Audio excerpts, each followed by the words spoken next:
comme makamba kombo tozoloba makamba mboka. Chef, epekisaki kokota na voiture amutu. Papa mokonzi mboka lelo akose présenter. Liboso ndaku na bango azaka na salongo. Zala na yo union sacrée ou pas. Ah pona kotala le ndenge ni peuple na yazali ko souffrir. Ko abongisa ni liboso ndaku na bango. Makadamu ezana nuwana basala te. Eza problème ya biso te tokoya. Mboka ekofi pona moyibi.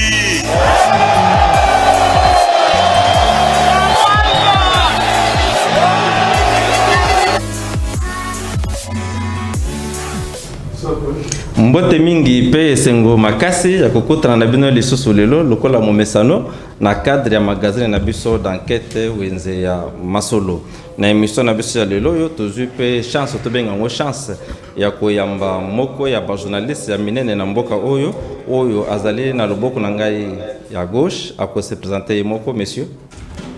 Voilà ndeko Sylvain Mwamba, merci. Ngai ndeko Serge Étoile Kassanda, éditeur et journal Le Bouclage, et puis des présentateurs et émissions belé na chaîne de télévision puis en place en Mboka République démocratique du Congo. Merci l'invitation. Merci mingi seko makasa kozana biso lelo. Bongo na loboko na ngai ya mobali nazali na sacrificateur o boye malamu monsieur Jean Moleki bo c'est vrai na tangi kombo na mais yepa ko kolba susu emo par rapport ya yemoko.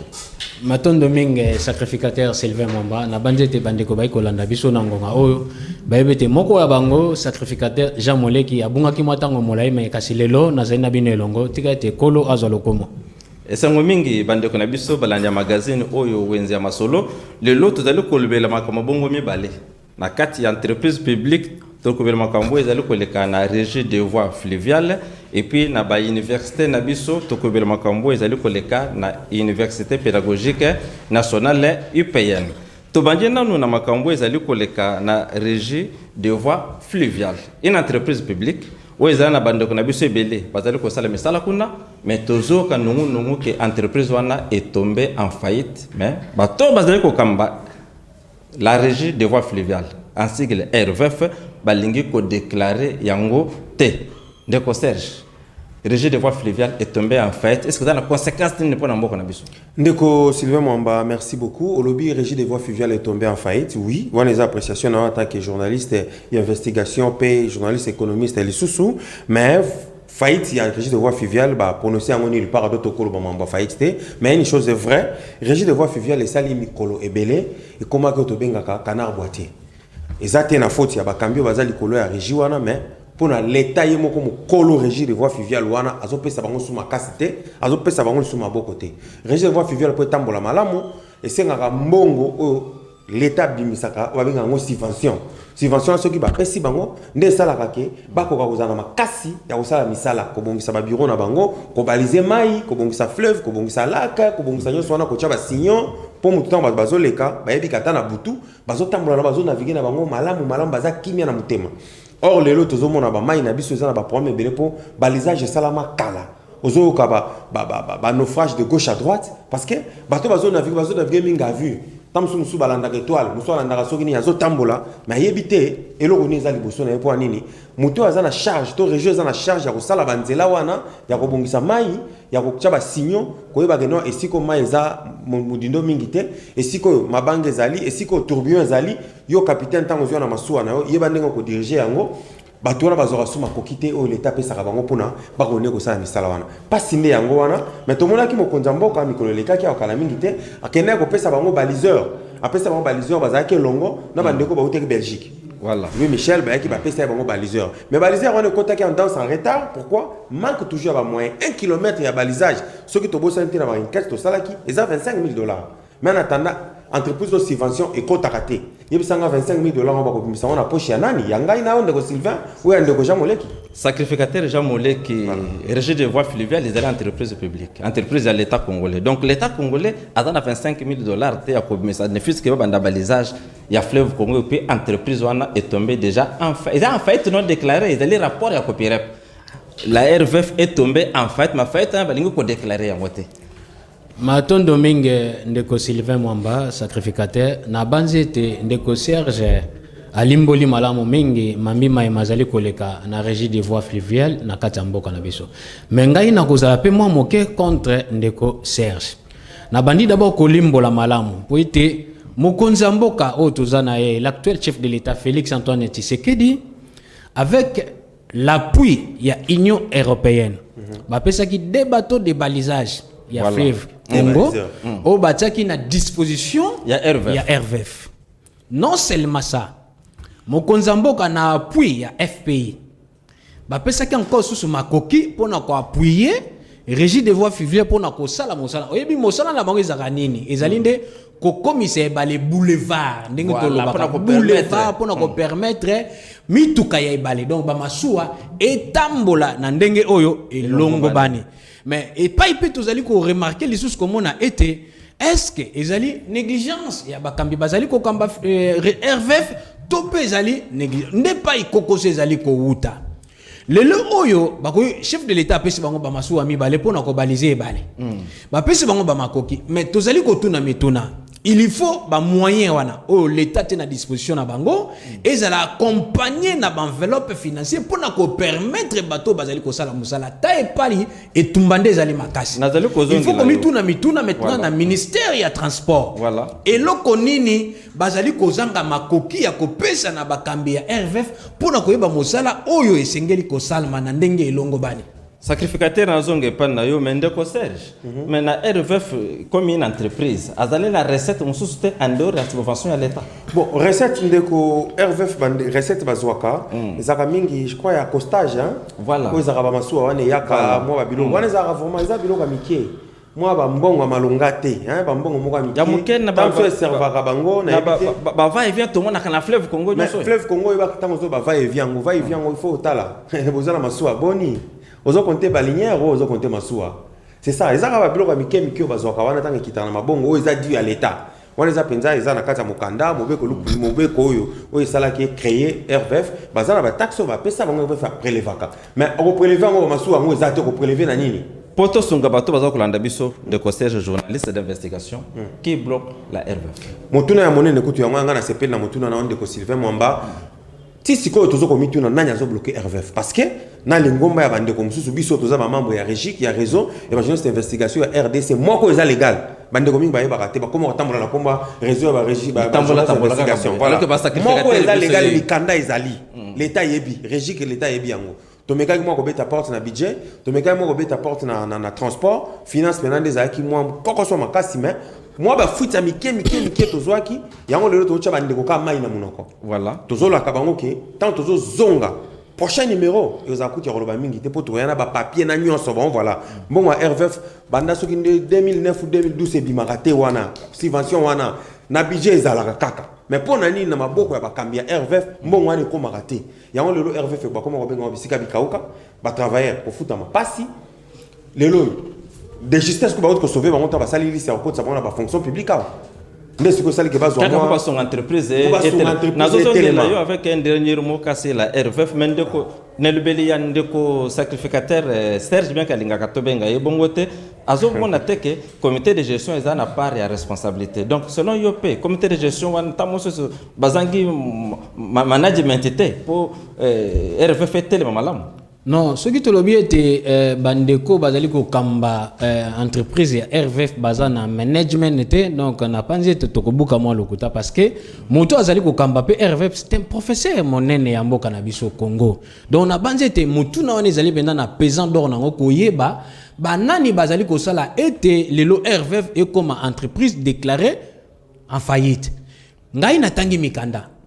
ya moi o tozali na sanza ya zomi na mibale na tangi rapport ya ministère ya portefeuille ya mois de novembre et pas wapi ba déclara RVF entreprise en faillite non déclaré en faillite wana bali ko loba yango te donc en faillite wana yango tolbi totuna mituna na mokambi na bango ya ministère ya transport et loko nini mokonzi ya ministère ya transport azali ko sala pona ko relever quand même défi ya kotombola RVF et puis ndeko a soulever loko moko bi misolo na bango ebimaka depuis 2019 plutôt 2009 ebimaka na ministère ya budget na ministère ya budget ordonnateur ya gouvernement ça pas à l'aise ebimaka sika misolo wana ekendaka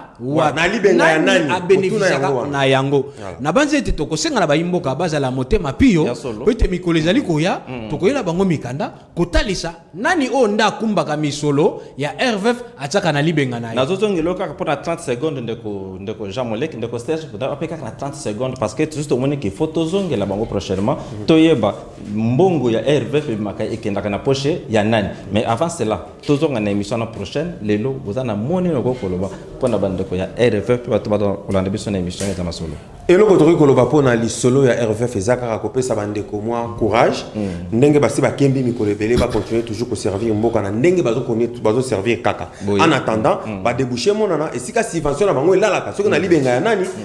subvention ebima bazongela mouvement na bango ndenge ezalaki liboso basala mosala na bango na kimia mpona kosungaka ekolo république démocratique du Congo ekende avant esengo makasa sacrificateur Jean Molek liloba no ya soka mpona makambo ya régie de voie fluviale liloba na nga suka ekozala ete na bayimboka oyo bazali kokamba ekolo na gouvernement na biso donc na kosenga na ministère ya transport afungula miso atala likambo ya RVF batuna motuna mbongo ya RVF ebimaka ekendaka epai na nani nda bénéficiaka na yango soki tosali bongo ezali kosunga tata mokonzi ekolo mpona koyeba korelever baentreprise oyo bazali kodéclarer en faillite donc moi je pense que non mission na biso ezali ete nani azwaka misolo ya RVF depuis mbula tukumi bale na libwa esengo makasi bandeko wana boti kolanda première tranche na biso ya émission tolingaki tobela makambo ya régie de voie fluviale sikawa tozoli kolobela makambo ya bauniversité me toponi ka ya UPN pamba te toyokaki na UPN nungunungu ezali malgré esengo ezali makasi na mitema ya bato mitema ya bana classe mpe mitema ya baparent pamba te frais académique 200 000 francs congolais nayebi te soki tokoki koloba nini longo na mingi mpona gouvernement longo na mingi mpona gouvernement oyo frais académique 200 000 francs de costage mo pense sango frais académique 200 000 francs papa nazoyebisa yo frais académique 200 000 francs de Sylvain Mwamba et pesi biso lisusu posa nazonga na ngana kende kotanga kaka nakumbaka kaka ba licence na chaka na mutuna to na LMD vraiment nakumbaka na 3 ans na kumbi licence na chena 3 ans na kumbi licence na chena mkongo naza na ngata 20 200 000 francs $100 pe ba classe montante 160 000 et donc moins de $100 nzambe na ngai imagine tozongi classe ezaka na RDC ne makamako ko salama na yango tozaka eloko moko na mboko ya solo bomoko ezaka tozaka na eloko moko Congo espoir ezaka toke musika tosa pe belé mais so tozaka na unité on tosenga bandeko tozo prêcher na biso ate na perchoir ya ba politiciens so tona so ba journaliste mais tous fédérés ba fort na biso tout autour à chef de l'état tout autour à gouvernement total volonté politique na ye to avancer Congo ko relever mutu dixième belé tokozongelo ndeko atako bakiti sibi amenerva lango ekiti ndenge ekiti wana ndeko na ngai bo makambo ezoleka na yipene nungu des autres clément social eza malamu te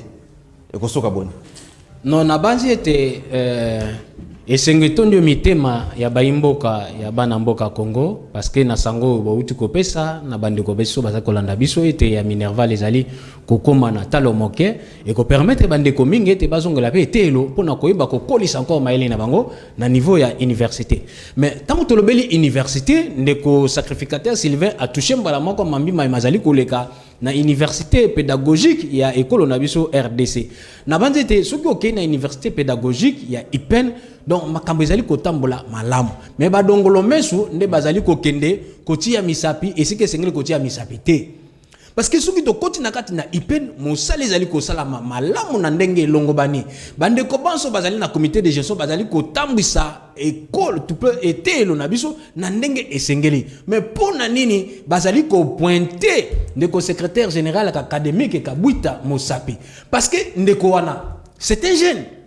ah bon azali ko sala mosala na ye na ndenge oyo ayebeli mosala et puis na ndenge oyo elongobani na ndenge tata mokonzi ekolo azali kosenga ete ba université na biso etambwisama malamu mais nde na bino one bandeli ete badongolo miso balali pete bandokyo bazali koluka ko empêcher même mission to pe vision à chef de l'état en ce qui concerne ba étude ya mboka na biso nde bango bali ko tchande nungu bali ko tcha mobulu bali ko tcha mbutu na kati ya ipe nazali kozongela yo ndeko toto tanga otomoni ba publication awa kendeko wana oyo atangi kombo secrétaire général académique azali à la base à détournement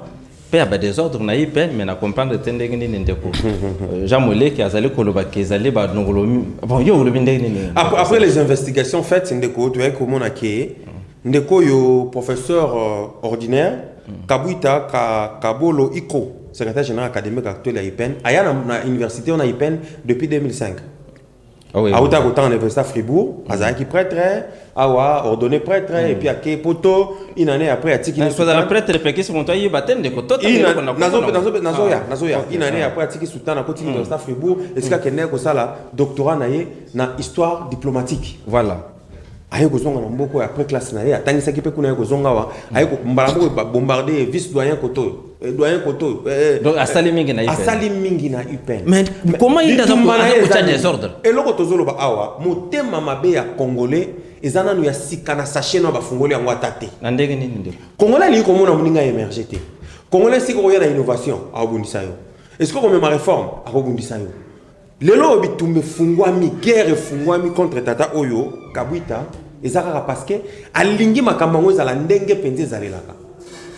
lelo ya memba innovation belebele na IPEN bande comme ça se pelate so ka moni que yo chef ya département oza morph ba changer yo amemi ngambo atali kuna yo nani oza yo doyen à faculté au brière toujours dans santéisme na yo ba changer yo amemi na ngambo. C'est ça le problème. Mais IPEN a dirigé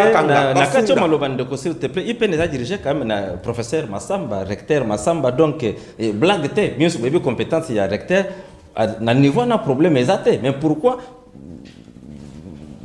et comme qu'il y a proposé makamala et les katem ndenge ndeko pesanga 10 secondes avant de Jean Moleki oui ça va on a droit pouvoir discrétionnaire il y a chef établissement nyonso ça quoi ça rappelle appréciation na ye mobeko pesa ye ndingi sa wana ngana kokoya net Kabuti mbala mususu professeur Kabuti ya kapena proposition na ye ya pesi proposition ya bato ya linga ki ba bouger ba sala boy mais na pouvoir discrétionnaire mo continue ye waza numéro 1 établissement wana atalaki non na oyo na bango na zu ba on a longoli bango na baxi ba oyo po ezaki lokola ba 10 secondes de coquille na kozongelo stima balobaki ndeko wana azaki à la base à détournement ya bambongo te yo landaki yango te ngape nataki article wana oui sango wana elobamaki mais un économiste oyebi ke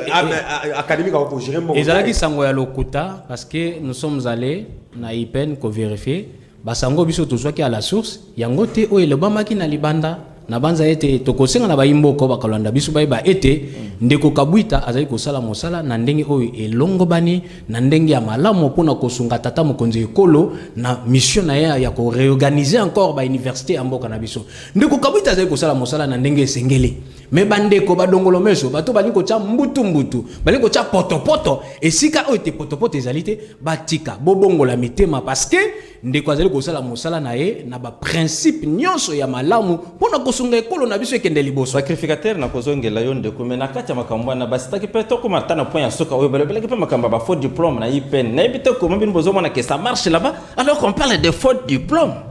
pona kozwa diplôme ya mabe oyebi yo bon limbisanga na bengi yo ndeko na ngai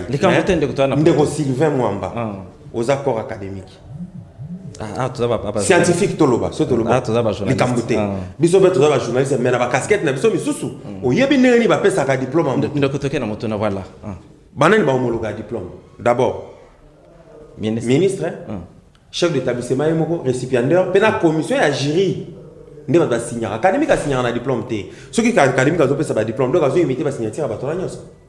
na ba ministre toi azo imiter pour pesa ba diplôme ndeko to zali na tam mingi te ndeko limbisa na peso maloba ya soka dans 30 secondes oza maloba soka metoke pa ndeko Jean Moleki pona kamba IPEN 30 secondes. Merci beaucoup maton de mingi ndeko Sylvain Mwamba na banzi ete ba imboka o balobaki sango wana ezali sango ya lokuta ndeko Serge alimboli malamu pona kozwa diplôme académique asignaka te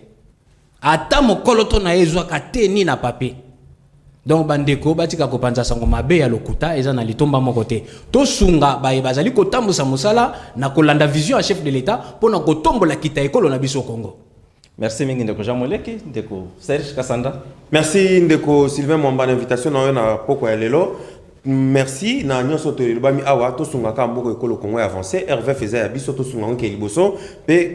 université na biso ya UPN to sunganga ke liboso surtout à travers académique na baine ya sikaye na professeur Kabuita baida sikaye na ekolo ekotambola male mais ndenge to lingezana. Merci mingi na bande nyonso balandi biso na émission wenza masolo souvent to sukaka na 15 minutes mais tokete na 20 minutes ya kolebezaki ya motoya. Malheureusement ba 200 etikali pendant toke na hotel en sokate mais na kosenga na bande kumi balo baza na plateau na kobenga ba mwana émission mususu poto beta penza muzundo masolo ya hyper ya régie de voix fluviale pe ya entreprise mususu o ezali en faillite non déclarée pona lelo to soki awa na pesi longonya mingi na bato nyonso yo balandi biso longonya mingi na équipe technique pe na ba sacrificateur o baza na ngai na plateau oyo longona ya bino c'est le forme sacrificateur yo to mona ni bongo na émission o ezali koya.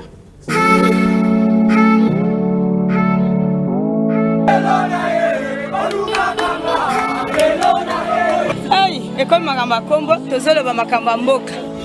Chef, epekisangi kokota na voiture ya moto. Papa mokonzi ya mboka lelo akose présenter. Liboso ndaku na bango azaka na salongo. Zala na yo union sacrée ou pas. Awa pona kotala le ndenge nini peuple na yazali ko souffrir. Ko abongisa ni liboso ndaku na bango. Makadamu ezana nuwana basala te. Eza problème. Kofi pona moyibi.